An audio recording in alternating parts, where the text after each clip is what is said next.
The scent of lemon polish clung to my skin, threaded into my hair, soaked into the fabric of my uniform until I felt like I was made of wood and cleaning solution instead of flesh and bone. My hand moved in slow circles over the massive mahogany dining table, its surface so glossy it reflected the chandelier above like a dark lake. I had been told not to touch this table for my first 2 months here. It belonged to the formal dining hall, a place reserved for visitors powerful enough to warrant attention and dangerous enough to require performance. But Mrs. Petrovich, who normally cleaned this room, had gone home sick. And I had been reassigned. No warning, no explanation, just a quick nod from the head housekeeper, as though that single gesture should be enough to calm the strange dread building inside me. The dining hall was too quiet, the kind of quiet that made your heartbeat feel loud, the kind that made you aware of the cameras in every corner, of the unseen eyes behind them, of the fact that this house never truly slept. I kept my gaze on the table. That seemed safest. 30 feet of polished wood. I sometimes wondered how many secrets had been whispered across its surface, how many deals had been made, how many threats implied without needing to be spoken. It was ridiculous. Wood couldn't hold memory.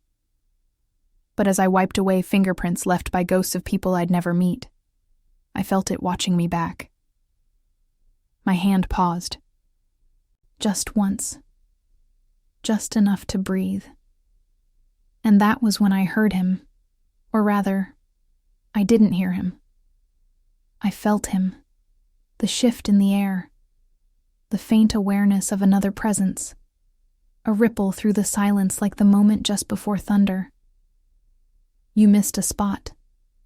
The voice slid into the room like smoke, low, controlled, and unmistakable.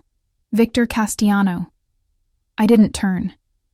You never turned before you were told to. I'm sorry, Mr. Castellano.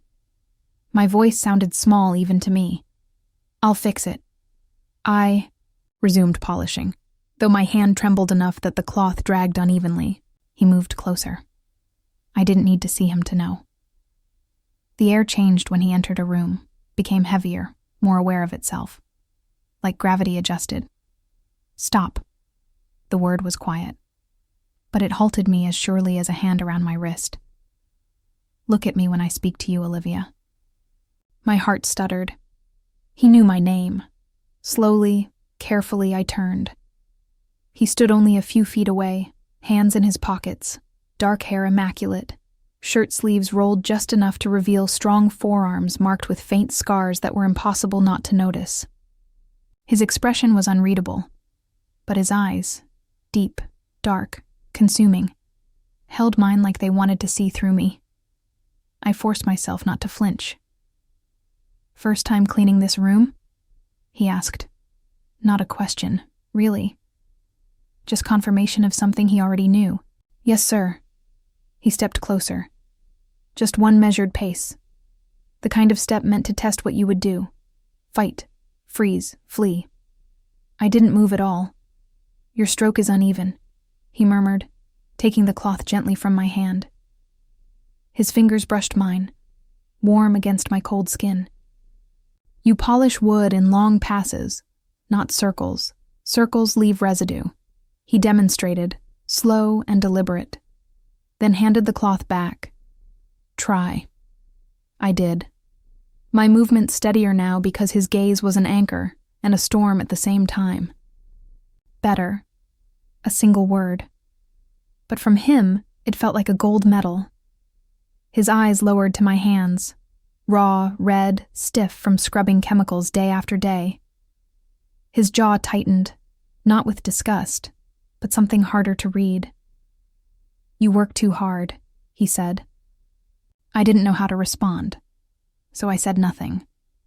Then, quietly, softly, as though he were naming something sacred, he repeated my name. Olivia. Not the way bosses address staff. More like something he planned to remember. Something he had already remembered. Heat gathered beneath my skin. A warning, a question, a spark. His gaze held mine a moment longer. Too long. Long enough for the room to change shape around us. Then, just as quickly, he stepped away. Continue. He left without another word. But the silence he left behind was no longer empty. It was charged. Sparking. Waiting. And for the first time since I'd arrived at this estate, I understood. I had not gone unnoticed. Not by him. Not at all. The rain outside was steady that day, like a quiet warning tapping against the tall windows of the dining hall. I was polishing the last corner of the table, trying not to think about how my hands still trembled, where Victor had stood near me earlier. I should have known the quiet would not last. The door opened. I thought it was maybe Angelo or another guard just passing through, but it wasn't Marinette. I had seen him around the mansion before. Loud laughter, expensive suits, too much cologne, and a smile that never reached his eyes, the kind of man who felt entitled to anything he looked at. Day he was looking at me, well, he said, slowly walking deeper into the room like a man entering a stage that already belonged to him. Victor has been hiding the pretty ones. I lowered my eyes and stepped back like I always did. Please excuse me, I said softly. I need to finish my task. He moved to stand directly in front of me, blocking my path too close. His breath heavy with alcohol. His eyes heavy with something worse. What is your name, Bella? I already hated the way he said it. Olivia, I answered, hoping being polite might keep things calm. Livia, he repeated, tasting it like he had the right to his hand. Rose slowly, as if petting an animal. He touched my hair. I flinched. I stepped away. But the table was behind me. Don't be shy. He said, his fingers wrapped around my arm, hard. Hard enough that pain bloomed instantly under my skinlet. Go of me, I whispered. I didn't want to shout. Shouting. Got you hurt with men like this? I knew. That lesson very well feisty, he said, laughing. I like that. The room felt small, the air too thin, my heartbeat too loud. I could hear myself breathing too quickly, too sharply. He was pulling me closer. My cleaning rag slipped from my hand and fell to the floor. The sound echoed like something breaking inside me, and then the air in the room changed. Not from sound, not from movement, from presence. I didn't hear him enter. He did not slam the door. He did not shout. Victor was just suddenly there, like the room had summoned him. Maroney released me instantly like a puppet cut from strings. Victor didn't look at him. Not yet. He looked at me, only me. My arm where Maroney had grabbed me. The red marks already forming. Who touched you? Victor's voice was quiet. Too quiet. Quiet like the moment right before lightning hits.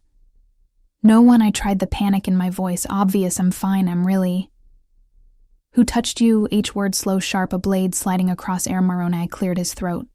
Victor. I was only. Victor's head turned. At last, only now acknowledging him, his eyes were not angry. Anger is human. His eyes were cold, calculated, dead. Calm, Angelo. Angelo appeared from somewhere I had not noticed, as if shadows delivered him. Escort Mr. Maroney out. He is no longer welcome here. Maroney sputtered, you're ending a business arrangement over a Maid. Victor stepped closer to me, his hand gently closing around my wrist to turn it and look at the bruised skin. His touch was soft. Careful, the opposite of everything I expected from a man like him, the opposite of everything Maroney had been. She's not just a maid, Victor said, and the city would soon learn that was true. Whether I was ready or not, my life had just changed forever. I did not sleep that night. Not really. The house was too quiet, too watchful. It felt like the walls themselves whispered about what had happened in the dining hall, about the man who had been dragged out under Victor's silent command, about the way Victor had touched my wrist. Not roughly, but like something fragile. He intended to protect by morning. The whispers had grown legs and eyes and intentions. The kitchen staff looked at me differently. Not cruel, not kind, just different. Like I had crossed a line I never meant to cross. like I had been placed on the wrong side of a closed door. I wiped down counters, scrubbed floors, and kept my head down. But the hush of voices always followed me. She was with him in the dining hall. He spoke her name. He never speaks their names. He touched her. He defended her. He ended a business partnership because of her known. If that felt real to me, I was just trying to breathe. I was refilling soap in the hallway outside the library when I heard the footsteps measured unhurried. Familiar no. Will Livia come with me? His voice I did not hesitate, even though my heart leapt into my throat. I followed him through a side corridor. I had never walked before, his presence so steady. It made the ground feel different beneath my feet. He opened a door and ushered me into a small room. Not an office, not a lounge. A room meant for private conversation. Soundproofed, windowless, intentional, he said. I sat. Victor did not sit.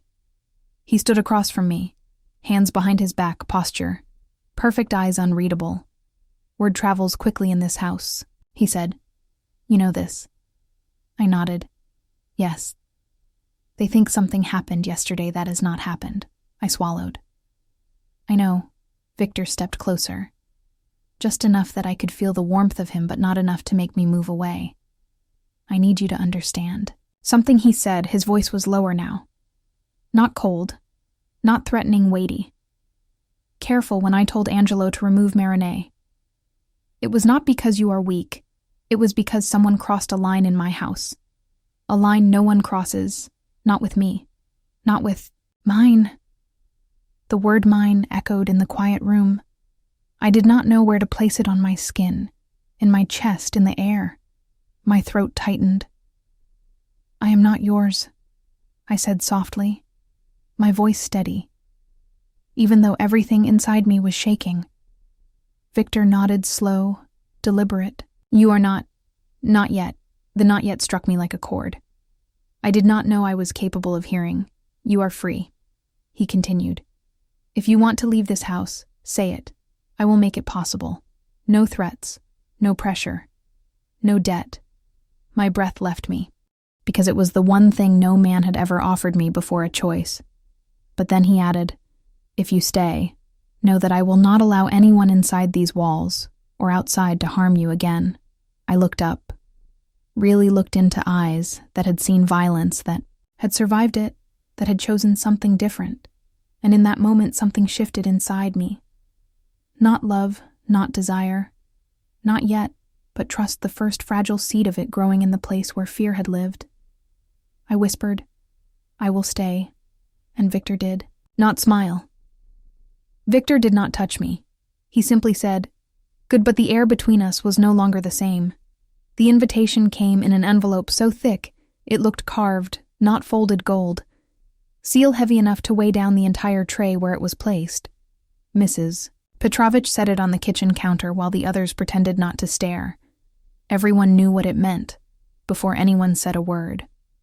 Victor Castellano did not send invitations, he summoned, and whoever he summoned appeared.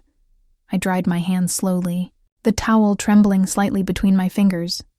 You should open it, Mrs. Petrovich said gently, returning to chopping onions, like the air wasn't holding its breath. Her voice was steady, but her eyes flicked up toward me again and again. I opened the envelope. Inside was a dress code. Nothing more. Black, elegant. No jewelry. Underneath one single instruction, dinner 80, folded the paper and tucked it under my arm, like it did not shake me to my core. The entire house watched me walk to the east wing. The hallways were lined with portraits of powerful faces, ancestors who built crime and call it legacy men, whose silence killed more people than weapons ever did. When I reached the door of his private quarters, I hesitated just once long enough to wonder who I was becoming in this place. Angelo opened the door before I could knock. He nodded once. No smile. No words.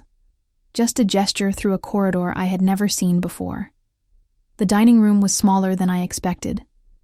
No grand chandeliers. No large table meant to intimidate, just a quiet space. Soft lamplight and Victor standing near the window with his jacket off and sleeves rolled up. He looked less like a king, more like a man. But the power did not leave him. It never left him. You came. He said simple words, but they held something that made the room warmer.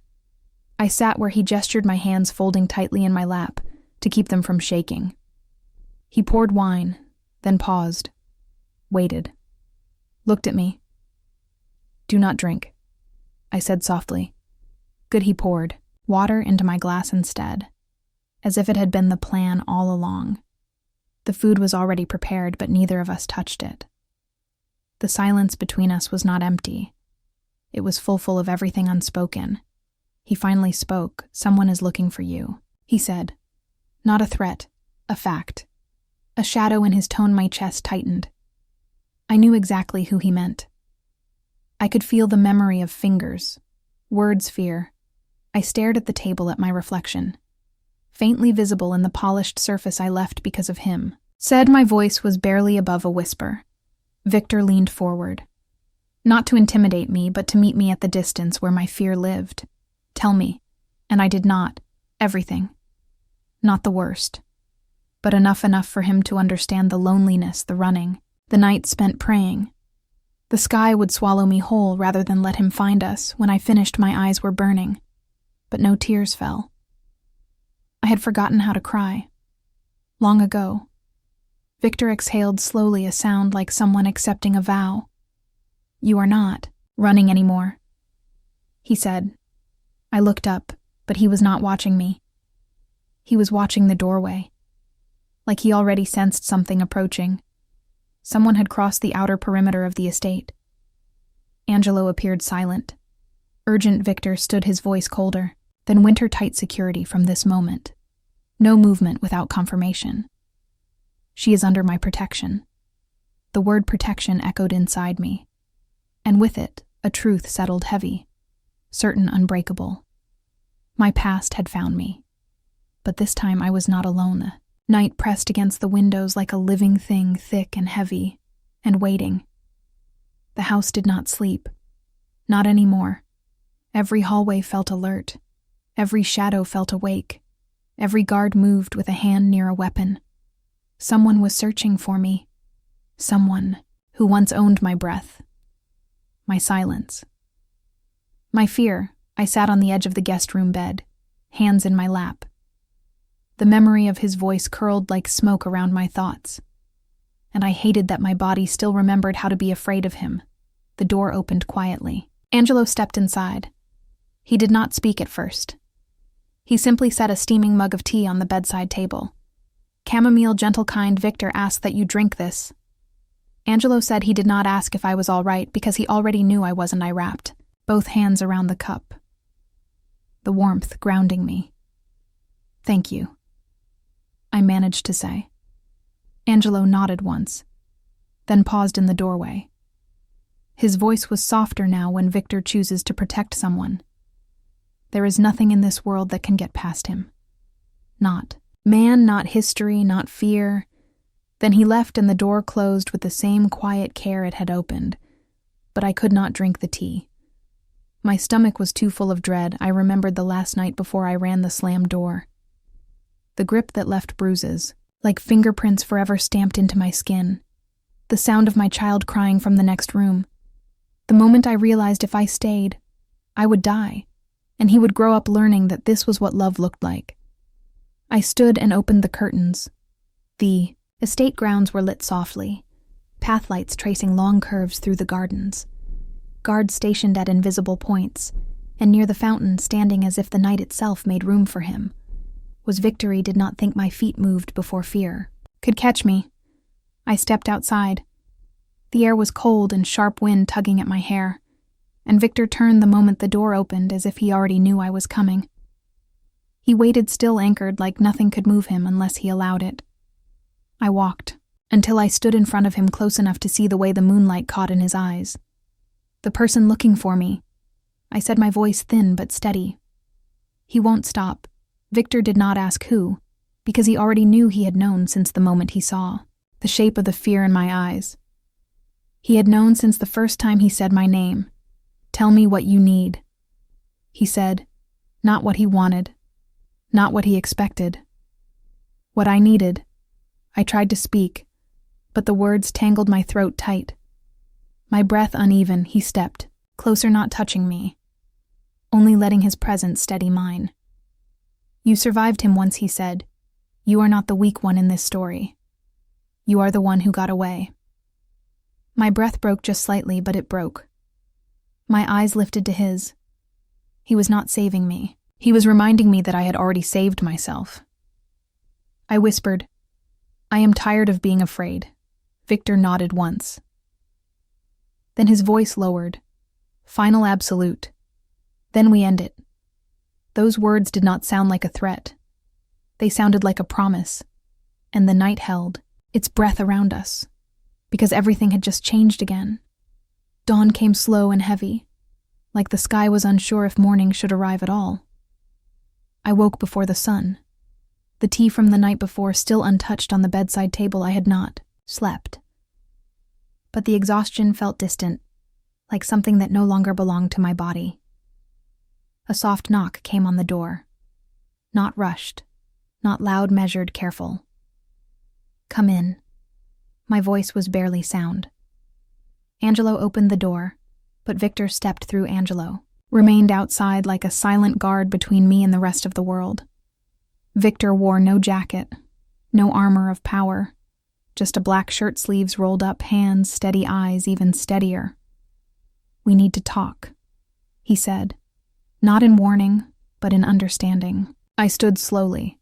My legs felt strange, like they were remembering how to hold me. Victor reached into his pocket and placed a folded document on the dresser. I recognized it instantly. A legal record. My record. The trail of a woman who disappeared one night with her child and never returned. You changed your name, he said. Quiet, not accusing. Yes, you did what you had to do, he said. I exhaled something in me, loosened just enough to breathe again. Your former partner filed a missing persons claim 4 months after you left, Victor continued. He has resources, money connections, but he does not have you and he never will. My hands shook and I clasped them together to hide it. Victor looked at me, not as a criminal or a possession, but as someone who had survived fire. I have a solution, he said, but it requires your consent. The one word I never thought I would hear from a man like him. I waited. If you remain here as staff, he will find a way to demand access, to question you, to challenge your presence. He will use the law, your fear, and the fact that no one knows who you are. I knew all of this. I had lived with the shadow of it every day. Victor stepped closer. I will not allow him to touch you, or approach you, or unsettle your life. Again, my voice cracked. How he took a slow breath, his eyes on mine, unblinking, solid. You will no longer be listed as an employee of this household from this day forward. You will be introduced publicly and legally as someone under my protection, as someone who is not obligated to answer to him, as someone he will be unable to approach without consequences. My heart pounded. Protection meant exposure. Exposure meant the world seeing me. What are you saying? I whispered. Victor's voice lowered. Steady, unchangeable, you will be presented as my fiancé. The words settled between us like thunder that refused to fade. I felt heat rise in my chest. Not fear, but something sharper, more alive. I stared at him, searching, testing, needing to know if he meant ownership or shelter. His eyes did not waver. This is not a command. He said this is a door, and you choose whether to walk through it. My breath trembled, and for the first time the future did not feel like something waiting to take from me. It felt like something waiting to be taken back. The dress they gave me did not feel like clothing. It felt like a question, a test, a door. I had to decide whether to walk through black, simple, elegant, not loud, not glittering, but unmistakable. It did not try to impress, it declared without words that I belonged in any room it entered. My hands shook as I slipped it on, because belonging was something I had never known. Angelo waited outside the dressing room. He did not look surprised. He did not look curious. He simply nodded once like this. Had already been decided by the universe, long before either of us understood why the ride to the gala was silent, not cold, not tense, just filled with the kind of silence that holds something being born. Victor sat beside me in the car. His posture, relaxed, but the air around him felt like a shield, an invisible fortress that only expanded when it included me. Lights from the city flickered against the windows, reflections of a world that did not know me, a world about to say my name, even if I could not say it myself when we arrived. The flash of cameras began instantly. Crowds, voices, shouts, names, yelled like weapons thrown. I felt my breath catch my body, preparing to shrink to disappear. But then Victor's hand slid to the small of my back, not pressing, not steering, just grounding, a silent reminder that I was not alone. "Walk with me," he said. And I did. The room inside glittered with chandeliers and ambition. People dressed in silk and diamonds. People who controlled cities with whispers. And every single one of them turned when Victor walked through the door. Eyes followed us. Mouths opened to ask questions, to speculate, to judge. But no one stepped forward. No one dared. We moved through the room with calm steps. And I felt something under my skin, a quiet strength. The strength of being protected. The strength of choosing to stay. But the air changed, sharpened, as though the night itself tensed. I knew he was in the room before I saw him. Some scars never stop speaking. He stood near the bar, my past wearing tailored clothing, confidence dripping from him like oil, the man I once ran from, the reason I feared my own shadow. His smile spread slow when his eyes found me, a smile that said he believed the world still belonged to him. "Olivia," he said as he approached. My name felt like poison in his mouth. "You finally stopped running." My heart lurched. My hands trembled, but I did not step back. Victor stepped forward instead, placing himself between us, not blocking, me shielding without trapping, a position of absolute power and absolute restraint. She did not stop running. Victor said she simply reached a place where you cannot follow my former partner. Laughed, a sound that scraped bone. "Do you think she is yours now?" Victor did not look at him. He looked at me. Only me. Not mine. He said, his voice quiet, but protected. The room. Stilled eyes, wide ears straining. But then Victor's voice changed, deepened, the kind of tone that reshapes the ground. "Someone stands on, but she is under my name, my defense, my future." The crowd inhaled like one single body. My former partner took one step back, but only one, enough to show fear, not enough to admit defeat. "This is not over," he said. Victor did not blink. "It is," he answered. His words did not echo. They landed heavy, final, and in that moment, with the whole city watching in silence, I realized something.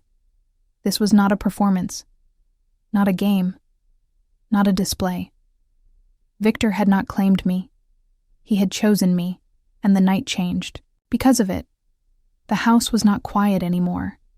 It breathed differently. It listened differently. Every hallway felt like it held its own heartbeat. Every window felt like it was watching the outside. Waiting guards rotated in pairs.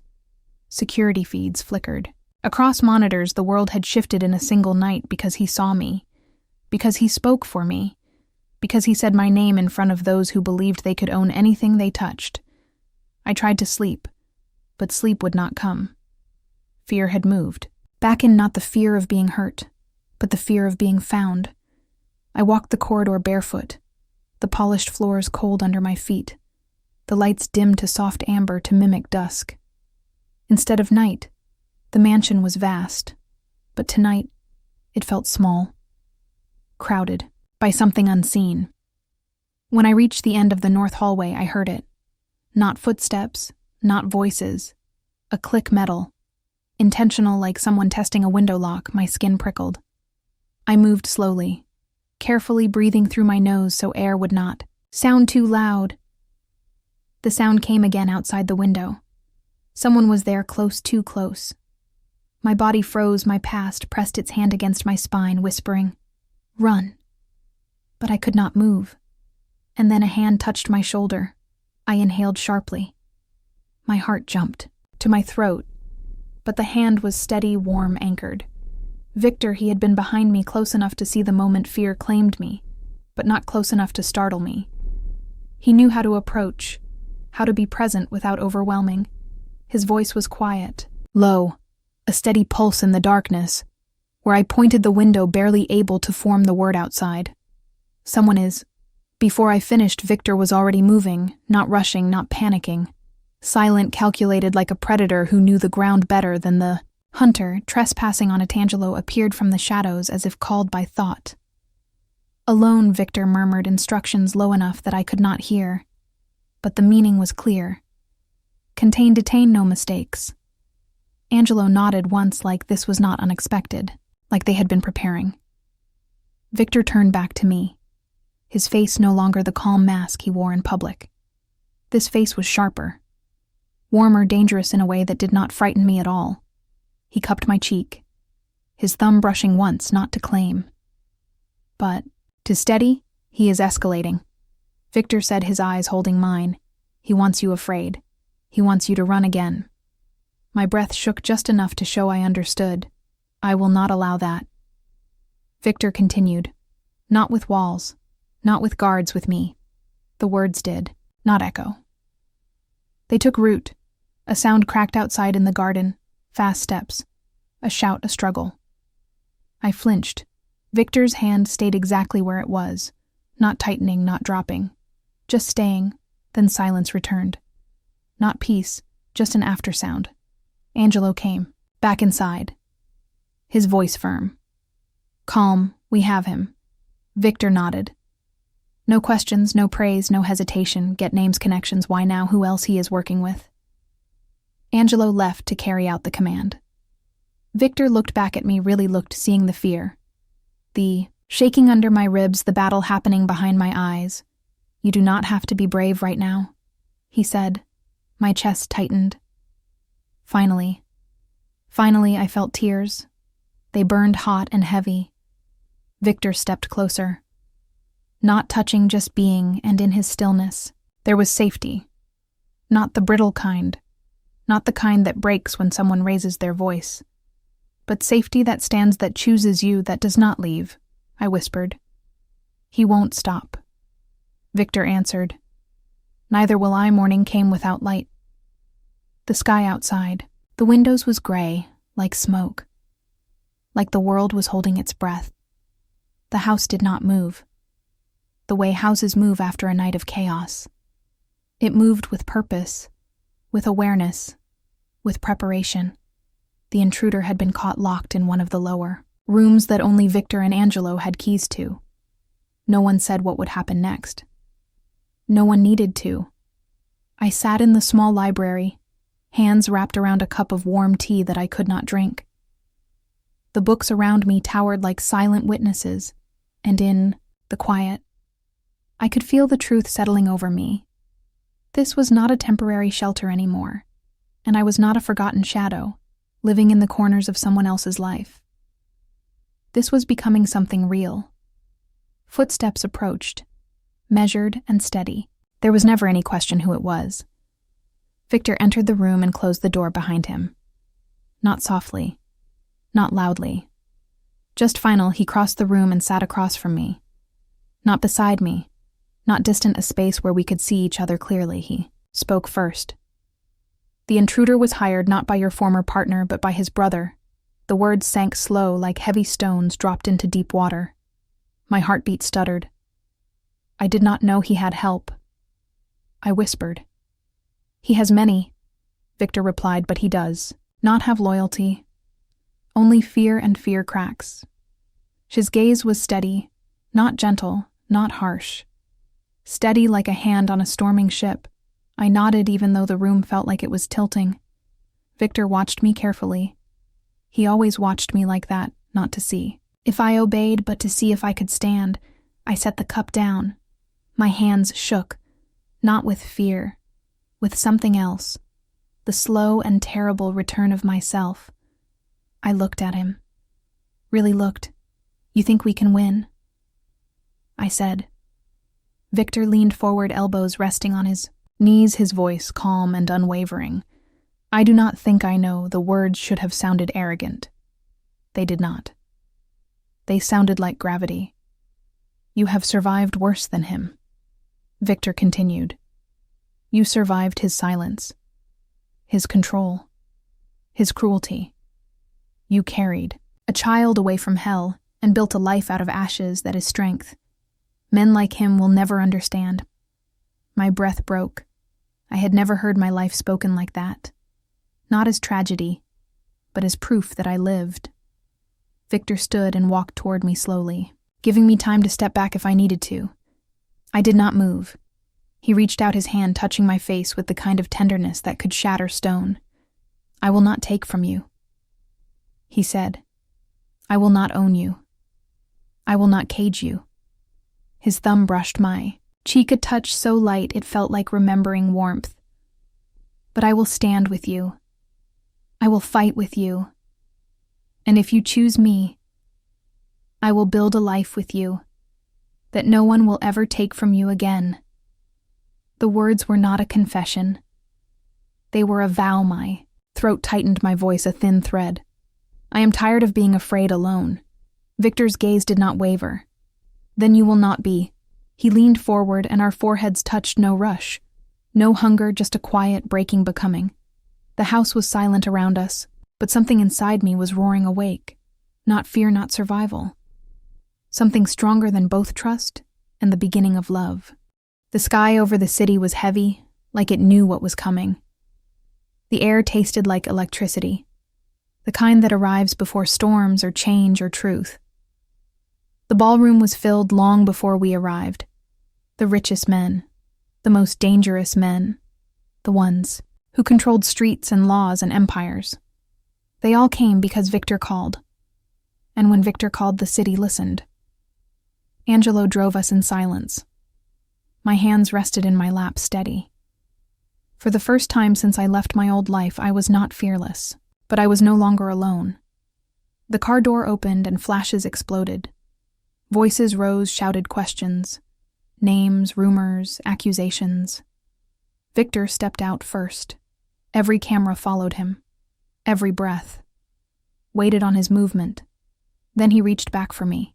His hand. Open, not commanding, inviting, I placed my hand in his. And the world watched the world.